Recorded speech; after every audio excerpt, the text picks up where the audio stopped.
नमस्कार, मैं हूं दीपाली राणा। आप देख रहे हैं कमोडिटी 360 डिग्री और इस समय की जो इम्पोर्टेंट खबर आई है उस पर करते हैं बातचीत। उत्तर प्रदेश सरकार ने गन्ना किसानों को तोहफा दे दिया है। 2023-24 के क्रशिंग सीजन के लिए गन्ने की एसएपी 20 रुपये प्रति क्विंटल बढ़ा दी है। इसका गन्ना किसानों को कितना फायदा होगा? क्या एसएपी बढ़ने से एमएसपी और एफआरपी भी बढ़ेगा? क्या इससे गन्ने की खेती बढ़ेगी? क्या उत्पादन बढ़ेगा?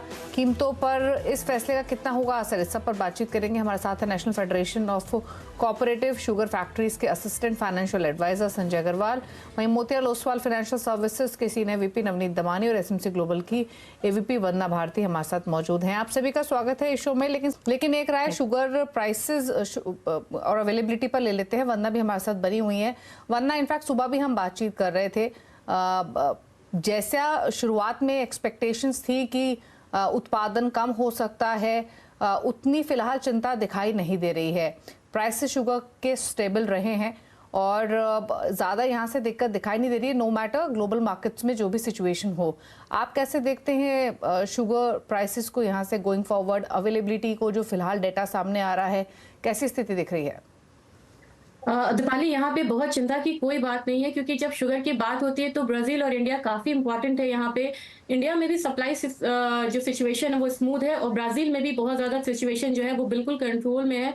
इनफैक्ट उन्होंने रिसेंट ईयर्स में इथेनॉल में डाइवर्ट किया है शुगर केन के प्रोडक्शन को, जो भी इथेनॉल में डाइवर्जन किया है। तो मेरे ख्याल से यहाँ पे सप्लाई में कोई समस्या नहीं है। इसका इम्पैक्ट यहाँ पे इन्फ्लेशन पे नहीं आएगा। जो मेजर कंसर्न होता है rice, sugar cane, wheat, pulses और ऑयल सीड्स, ये 4-5 चीजें बहुत इंपॉर्टेंट होती है। लेकिन यहाँ पे प्राइसेस ज्यादा से ज्यादा 5 to 10% तक का एक अपसाइड ले सकता है। लेकिन जो मेजर अपसाइड आता है वो कहीं ना कहीं यहाँ पे समर सीजन में आता है, जब यहाँ पे इंडस्ट्री से डिमांड बढ़ती है, चाहे वो आइसक्रीम सेक्टर हो या दूसरा सेक्टर हो। इससे पहले मुझे नहीं लग रहा है कि बहुत ज्यादा यहाँ पे डिमांड की बात है और बहुत हायर साइड देखने को मिलेगा।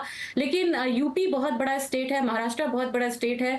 यहाँ पे सैप में अगर 20% इंक्रीज हुआ है तो मेरे ख्याल से ये रिफ्लेक्ट होना चाहिए थोड़ा बहुत एफआरपी में, और प्लस एमएसपी भी में भी होना चाहिए। इलेक्शन ईयर है तो मेरे ख्याल से यहाँ पे एमएसपी में थोड़ी सी जो बढ़त की गुंजाइश है वो बनती हुई दिख रही है।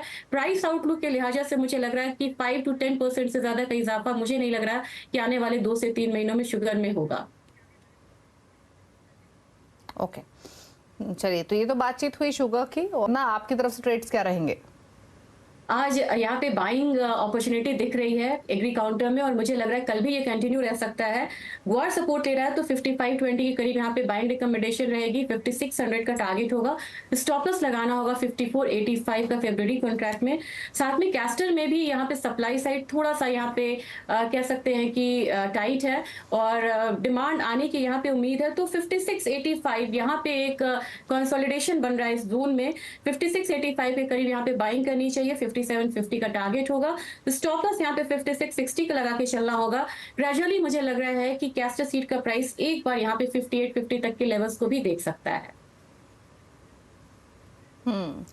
चलिए, तो ये रही trading strategies agree commodity pack से भी। कच्चे तेल पर तो नवनीत ने व्यू दिया है, लेकिन वरना नेशनल गैस पर राय क्या है? यहाँ हमने जनवरी की शुरुआत से थोड़ी स्ट्रेंथ आती हुई देखी थी। विंटर डिमांड आएगी, उस हिसाब से खरीदारी बनी थी, लेकिन अब जिस तरीके की वॉलिटिलिटी देखने को मिल रही है, एक दिन ऊपर एक दिन नीचे, क्या व्यू है अब यहाँ से नेशनल गैस पर? दीपाली, मुझे लग रहा है कि एक स्ट्रॉन्ग कंसोलिडेशन बन रहा है यहाँ पे, और नेशनल गैस रिएक्ट करता है वेदर पैटर्न पे आने वाले 2 हफ्ते के और इन्वेंट्रीज पे। तो मेरे ख्याल से एक कोल्ड ब्लास्ट है यहाँ पे नदर हेमिस्फीयर में। तो यहाँ पे थोड़ा सा जो डिमांड है हर डिप पे बन रहा है। एक फॉल आता हुआ हम लोगों ने देखा था 280 के करीब से, फिर से यहाँ पे 230 के करीब एक जो बेस फॉर्मेशन है वो दिख रहा है। यहाँ पे मैं बाइंग रिकमेंडेशन इनफैक्ट देना चाहूंगी। 243 के करीब बाइंग करना चाहिए। यहाँ पे जो टारगेट होगा अगेन वो 255 265 के करीब का बनेगा। स्टॉप लॉस यहाँ पे लगाना होगा 235 का। मुझे लग रहा है कि अब जो ट्रेंड चलेगा जनवरी मंथ्स में नेशनल गैस पे, हर डिप पे बाइंग करनी चाहिए, और वो जो सपोर्ट जोन है वो करीब करीब 230 से 235 का होना चाहिए। अपसाइड यहाँ पे हालांकि लिमिटेड है, तो 280 से ऊपर का टारगेट फिलहाल मैं रिकमेंड नहीं करूंगी। एक बार यहाँ पे क्लोजिंग बेसिस पे 280 आ जाए तो नेक्स्ट टारगेट जो नेशनल गैस में होगा वो 305 का होगा। तो मेरे ख्याल से स्लाइटली एक बुलिश ट्रेंड को लेकर हम नेशनल गैस में चल सकते हैं, और यहाँ पे वेदर पैटर्न को जरूर फॉलो करना चाहिए। ओके, चलिए, तो ये रही स्ट्रैटेजी आपके लिए नेशनल गैस पर। चलिए, तो ये बात हुई बेस मेटल्स की, लेकिन बात करेंगे एग्री कमोडिटी पैक से। सबसे पहले तो जीरे की। वापस प्राइसेस अगर आप देखेंगे तो जीरे में लोअर सर्किट लगा हुआ है, जीरा मिनी भी 4% नीचे है। और वरना गुजरात, राजस्थान जो की कल्टीवेटिंग स्टेट्स हैं वहां पर हायर प्रोडक्शन प्रोस्पेक्ट्स की वजह से लगातार हमने जीरे में नरमी देखी है। और इनफैक्ट जो रीसेंट रिपोर्ट्स हैं वो तो ये इंडिकेट कर रही हैं कि जीरा के एक्रिएज में रिमार्केबल सर्ज देखने को मिला है, जो कि 4 ईयर हाइस पर पहुंचा है। अब सवाल ये है कि ऑलरेडी ये इतना वॉलेटाइल हो चुका है जीरा, हमने 30,000 के नीचे तक भाव स्लिप होते हुए देखे, वापस थोड़ा सा ऊपर आया, फिर नीचे आ रहा है। क्या रेंज आप देख रही है नियर टर्म में, और क्या व्यू है इस तरह से जीरे पर? जी दीपाली, 20,000 की कमोडिटी थी, 65,000 गई, तो किसानों ने यहाँ पे बम्पर यहाँ पे क्रॉप्स लगाए हैं, और 50-60% तक का जो सर्ज है वो भी यहाँ पे उम्मीद की जा रही है कि इस बार देखने को मिलेगा। लेकिन प्राइसेस भी उस लिहाज से बहुत रिएक्शन किया है। 65,000 का अब जो कमोडिटी है वो करीब करीब यहाँ पे 27,000 के करीब मार्च कॉन्ट्रैक्ट यहाँ पे ट्रेड हो रहा है, 26-27,000 के रेंज में। तो मुझे लग रहा है कि एक काफी स्टीप करेक्शन जो है वो यहाँ पे आ चुका है। इस भाव पे यहाँ पे मंडी भी कंफर्टेबल है, और यहाँ पे फिर से लिवाली बनेगी। और यहाँ पे जो ट्रिगर्स है अपार्ट फ्रॉम, क्योंकि वो क्रॉप अभी आना बाकी है, तो यहाँ पे विंटर डिमांड भी है, वेडिंग डिमांड भी यहाँ पे आएगा, फेस्टिव डिमांड भी अभी यहाँ पे कंटिन्यू रहना चाहिए रमजान के साथ। तो मेरे ख्याल से ये जो लेवल है यहाँ पे अब रेंज बनना चाहिए, कंसोलिडेशन होना चाहिए जीरे में। मैं यहाँ पे बाइंग रिकमेंडेशन ही देना चाहूंगी। मार्च कॉन्ट्रैक्ट में मुझे लग रहा है कि 26,500-600 एक बढ़िया लेवल है, जहाँ पे फिर से यहाँ पे बाइंग आएगी। और जो टारगेट होगा 2 से 3 ट्रेडिंग सेशन का वो 28,500 का होगा। स्टॉप लॉस यहाँ पे लगाना होगा 26,000 का। अगर कोई पोजिशनल व्यू यहाँ पे लेना चाह रहे हैं, जीरा में काफी किसान भाई भी कनेक्टेड होते हैं, तो मुझे लग रहा है कि 30,000 से 31,000 तक एक महीने के टाइम फ्रेम में इसमें भाव आता हुआ देख सकते हैं।